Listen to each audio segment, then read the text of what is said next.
All right. As we begin, I want to remind everyone that today's session will be recorded. If you do not wish to be on a recorded line, feel free to drop now. All right, so to kick off, I'd like to thank everyone for joining us today in our webinar entitled Real-Time Visibility into Key Metrics for Your Construction Business. If you have any questions as we go through today's presentation, please put them in the chat. We have a Q&A, and we have time set aside at the end where we'll answer any questions, right? And a recording of today's session will be sent out to all the participants. We can go to the next slide and a quick look at our agenda. First, we are going to provide a brief introduction and overview of today's presenter and CompuData in general. And then we're going to take a dive into the Sage Intacct construction software. And then lastly, again, we're going to provide time for any questions that you might have. So as an introduction, if you don't already know me, I'm Justin Vandruff. I am the Director of Sales here at CompuData. Also joining me and leading today's presentation is Kayla Hall. She is our Sage Intacct Consulting Director. Kayla has extensive experience managing and implementing Sage Intacct and over 7 years experience in accounting and finance, where she's gained insight into analyzing internal processes, developing efficiencies, and automating workflows. And there's Kayla. She has turned on her camera.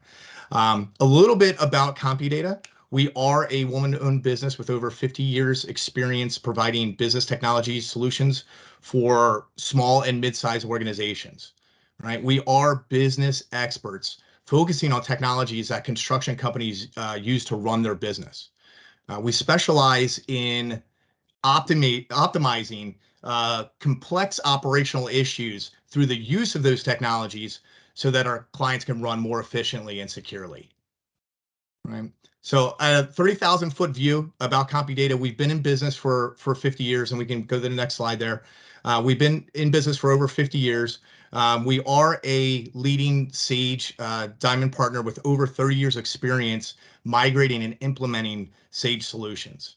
Our team of certified Sage Intacct construction consultants have really, the expertise, the resources, the methodology to support you as an organization, right? And last year, CompuData in 2022, CompuData was recognized by Sage Intacct as a top performing business partner, really for our success in helping our clients leverage the power of Sage Intacct as well as other technologies to help them improve their business.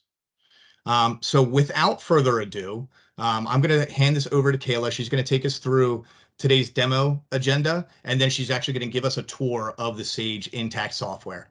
Again, we like to try to keep it conversational, so as questions come in, if they're relevant to the topic that we're talking about, I'll certainly make sure that we address those. If not, we'll take those questions at the end. All right, so Kayla, take it away. All right, thanks, Justin. Can everybody hear me? Can you hear me okay, Justin? Sound crystal clear. Okay, perfect. So during our demonstration today, I'm going to be covering real-time visibility on dashboards and job reporting, how to leverage dynamic dimension groups to better analyze your data, the work breakdown structure, capabilities, and job hierarchies that are available in Intacct, and then how we can allocate payroll burden and fringe costs through transaction or business rules, which allow you full transparency on project costs and profit margins. So I'm going to go ahead and I'll turn my camera off for the presentation so that you don't see me looking up at my other monitor, but let me know when you can see my screen. You see that, Justin? Looks good. Yep. Okay. So here I am. This is Intacct. You can manage your sign-in, credentials to land on the dashboard page as soon as you log in to Intacct. But you can see here, I've got my key performance indicators here at the top, which are completely customizable. I have my financial reports under that. We can easily slice and dice the data with some filters here at the top, which we can easily change, by editing the component of the dashboard. So if I come into the filter, I can turn off, customer, and maybe I want to do it at the cost code level. So we can easily change the filters in our dashboard settings. With the key performance indicators and financial reports that we have here, we can easily drill down and look at what makes up that data. So as soon as this save. I can drill into our commitments here. So if I can either select through my key performance indicator, or I can actually go into one of my financial reports, and anything that's you see in blue here, we can actually drill down. So if I hit the commitments, it's going to take me to the P&L, and I can actually drill into that further. It's going to take me to my general ledger report. You can see that most of these commitments are coming from a purchasing transactions called subcontracts. So if I wanted to pinpoint one specifically, maybe this one here, I could actually drill down and get to that specific contract. So here's the subcontracts that make up that amount. If I have permissions, then I can even edit and open and make changes on the fly. So right from the dashboard, as long as I have full permissions, I can actually drill down and make any appropriate changes and then post. As long as the period's open, we can make those changes. So again, full capabilities to analyze the data. You can see here we have in this financial report our contract amounts. This is posting to a user-defined book. So it's kind of like a budget book where it's not going to hit our accrual book because it's not dollars coming in or out. So we have visibility on our contracts, our project estimates. Anything that you see that is not hyperlinked in the blue is just a calculation. So we have our estimated gross profit margin, that percentage, again, commitment. So any type of open purchase orders that haven't been converted to AP bills. Then our total build. So, revenue, total cost, again, calculations, percent complete, and all of these columns that you see here can have corresponding key performance indicators up top. So we're basically managing these by what's called account groups. So different groups based off of the GL accounts, and we can filter again by those user-defined books that I mentioned, like commitment book or a contract book. So it gives us a lot of visibility into the jobs. If I scroll down, so these are additional financial reports. You can see this one, we've expanded by the dimension projects. So down in our rows, we have our projects. This one just shows that we can actually expand it in the columns. So we can expand the jobs over in the columns instead of in the rows. And this can be any dimension. So if it's location, item, class, cost code, right? We can basically expand in any dimension that we have in Intacct. And it's, a multi-dimensional based ERP system. So the sky is the limit. We have customer here. So this is, again, expanding the customer dimension by our columns. If I keep scrolling down, you can see some of the visuals we have here. So there's some graphics on profit margin. We can see that the La Quinta Houston is doing very poorly, where the other ones are all making money. So that's good. We have our contract amounts here.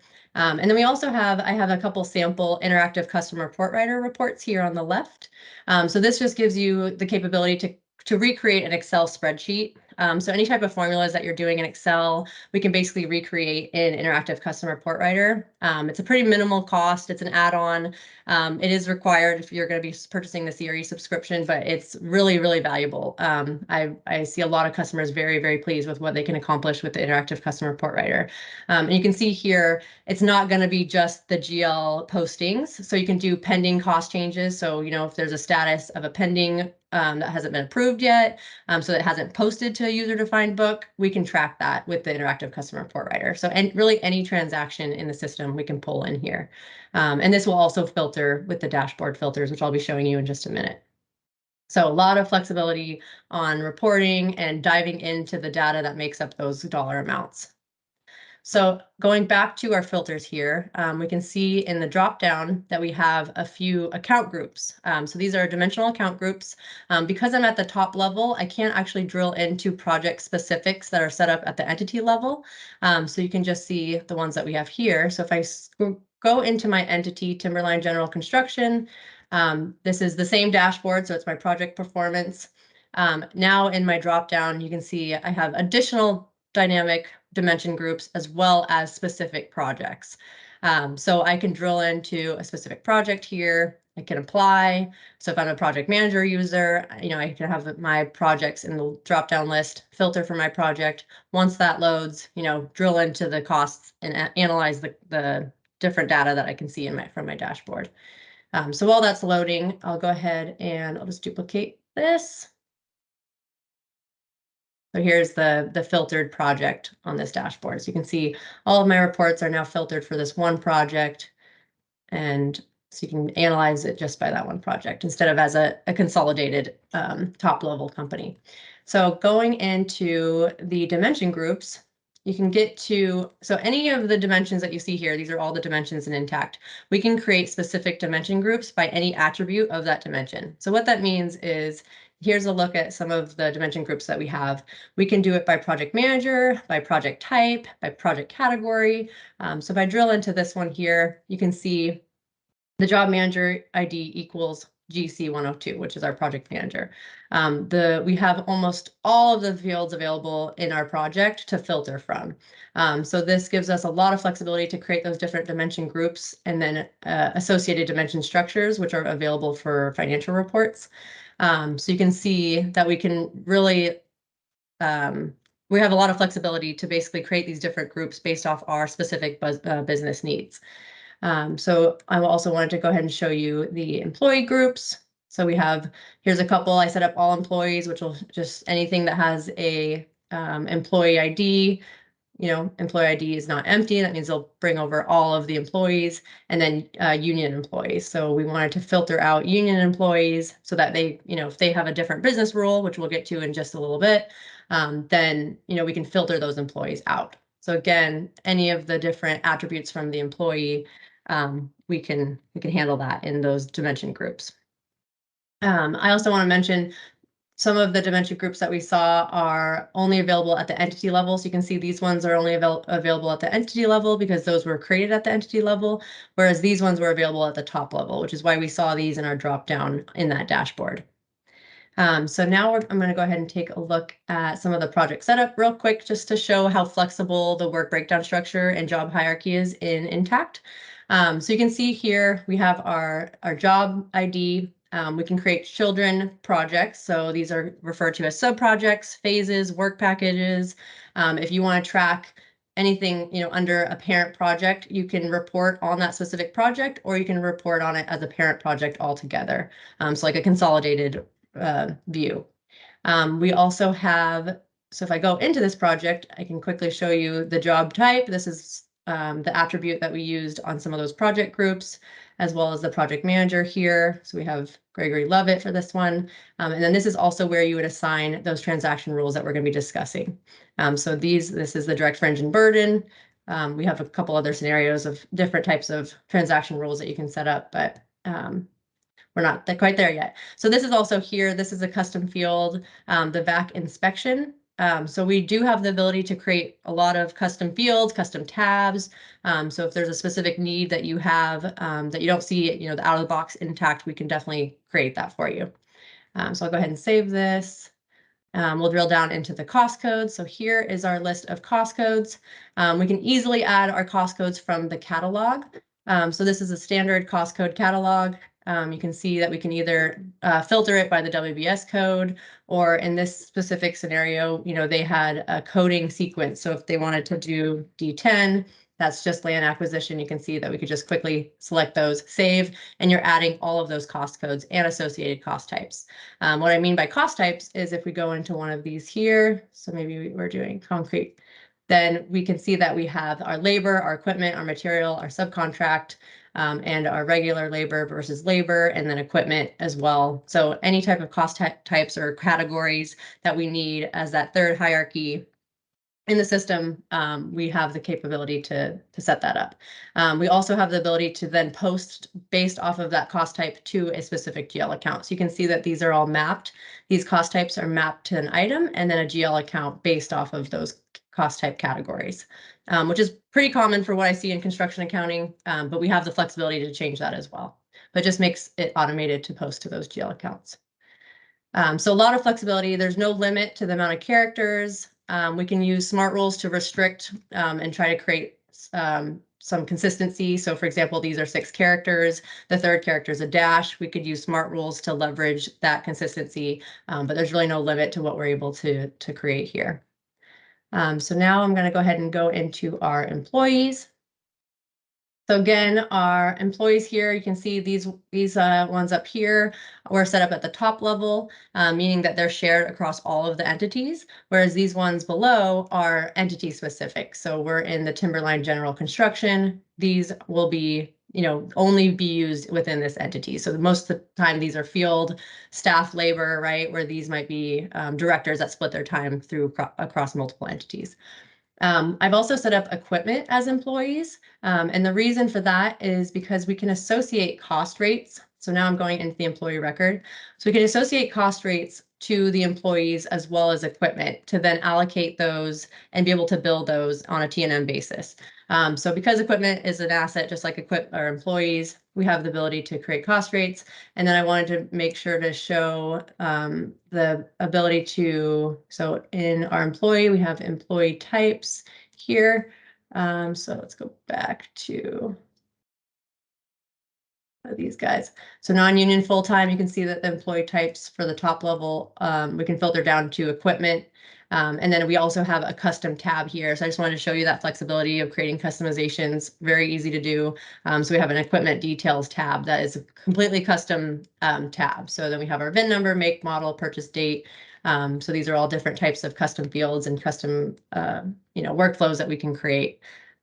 So again, the cost rate is going to pull on the timesheet.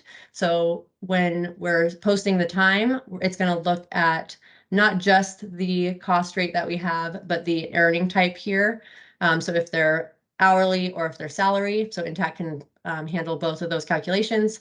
And then it's also going to look at the time type, which is the multiplier. So if it's, just 1, or if it's overtime, it'd be 1.5, etc. So I will get that into a little bit more detail when we're looking at the timesheet specifically, but we're going to go ahead and look at our transaction rules.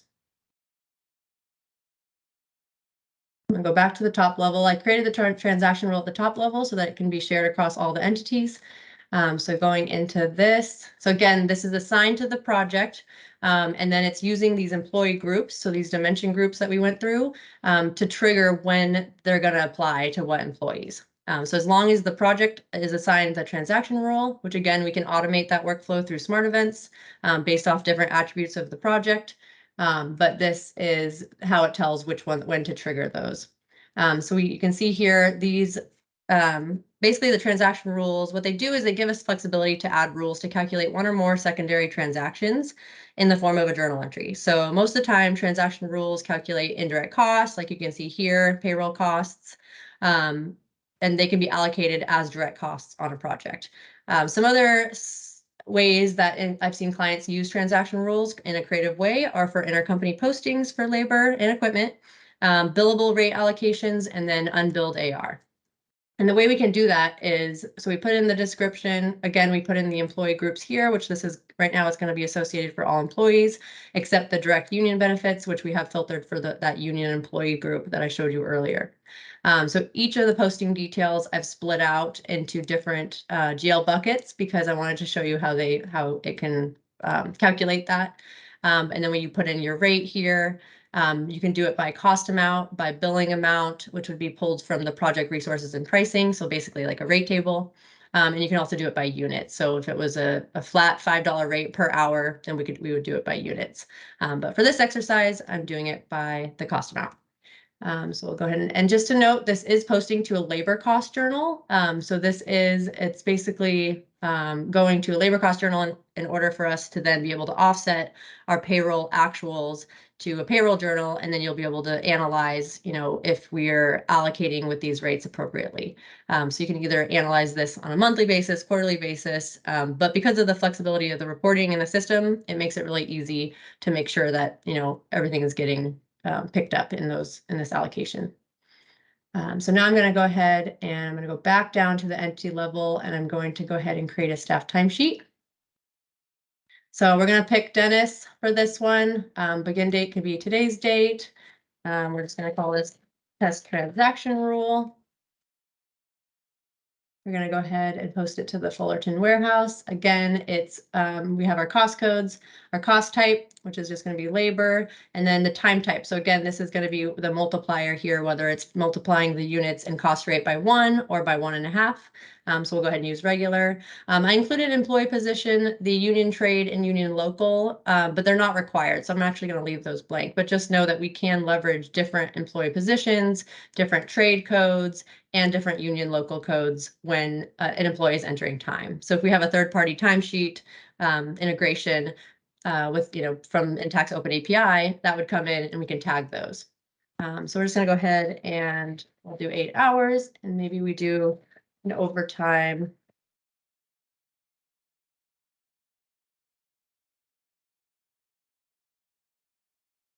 For Saturday.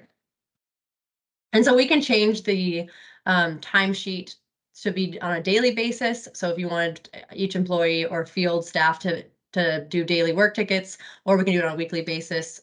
So whenever you want to be able to allocate these costs and post, as soon as we submit this, we're going to see those job costs hit that project, and as well as all of the payroll expenses, because we're allocating it based off of, again, those rates that you saw. We can also create a timesheet approval, excuse me, but I don't have one set up correct or right now. So you can see that Dennis is approved right away. And what I'd like to do from here is go into the GL and show you the posting effect. So if we do current month, if we filter for, we'll just go ahead and filter for Dennis. And we'll make sure that all of our, we got our job, our cost code, cost type. So you here in the GL, you can actually include what dimensions you want to see as part as this report. We'll go ahead and view. So we can see here our accrued labor. This is from the time entry. So this is specifically from the time entry, where this is from our transaction rule. You can see where it's split out. So our labor, and then our direct 401k, our direct medical, our FUTA, Social Security, workers' comp, health insurance. And you can see that because Dennis is not a union employee, we didn't have his union costs or fees allocated here.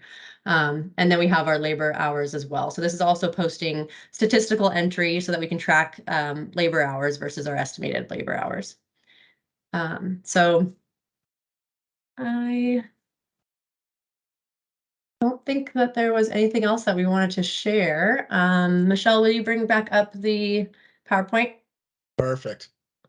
And Kayla, I appreciate you giving us kind of a brief walkthrough of the software. So, just as a high level, can you kind of just take us through, why this makes sense for businesses? And there was a question, right? And I think it probably lends itself to really what you're about to talk about. But there was a question from the audience about, switching from Sage 300. Right. And if that was, if it was an easy transition, right. But I think it even more broadly, so we can talk about Sage. So one thing I didn't mention in my bio of Kayla, she actually used to be on your end of the phone, right? So of the presentation. So she was a user of Sage legacy products, right? And went through the transition herself, right? And this was, in a previous life before becoming a Sage Intacct expert and consultant, but that migration from a legacy Sage product to Intacct. So if you could tell us a little bit about that, Kayla, and not just that, but also more broadly from other solutions. Yeah, so the migration from Sage 300, I've actually done like 50% of my implementations are probably migrating Sage 300. It's a really seamless process and transition. A lot of the functionality that I think Intacct invested in and increased that functionality was based off of that Sage 300 product. So it's really easy because of how you set up in Sage 300 and can migrate that into Intacct. Pretty easy transition, but you can take advantage of Open API and the cloud-based solutions and the current investments that they're making, and each quarter they come out with new solutions and functionality, and so it's just getting better and better every quarter. So yeah, we could take a look at that. But okay. Do you want me to talk on the kind of the slides? Yeah, well, and I think the other thing that's probably important, so we talked about Sage, right? But a lot of times too, the migration comes from products that people have outgrown, right? A very popular one is QuickBooks, right? So I know a ton of your migrations have come from legacy Sage, but also, from a CompuData perspective as well. Probably the other 50% are coming from, a QuickBooks that an organization's outgrown or found too cumbersome to do certain Right. tasks that they need to do, Yep. right? They're doing them in spreadsheets. Yeah, so automating your workflow and creating efficiencies with Intacct can really free up your resources, improve productivity, right? Gives you more agility and scalability. You can make better decisions with real-time visibility and insights. So yeah, there's a lot. Great. Great. So let's jump into Q&A. We already answered kind of one of them. One of the other questions that we always get, Kayla, is around how long it takes, right? So I think that was probably kind of goes into the CRE and the migration. But a lot of times, obviously, that's one of the big challenges for business, right? So can you talk a Yep. little bit about the time and effort that it'll take a client versus the heavy lifting that we do on our end and really kind of the time Sure. frame around that? Yeah, so, I mean, you're talking implementation, right? To Correct. do an Yep. implementation. Okay, so about 8 to 12 weeks is standard, but it really depends on how committed the client is, and if they have a resource available to pull the data and work with us through the requirement sessions. But I would say a standard implementation is about 8 to 12 weeks. Okay. And one that we always get, right, when we start talking about this and people realize the different parts of their business that can use Intacct, right, as they get out of spreadsheets and get into more of a unified kind of one system of record, is around security, right? So I think Yep. it's important to talk about, restricting dashboards and security. Can you talk a little bit about that? Sure. So yeah, Intacct has a great permissions and user restriction.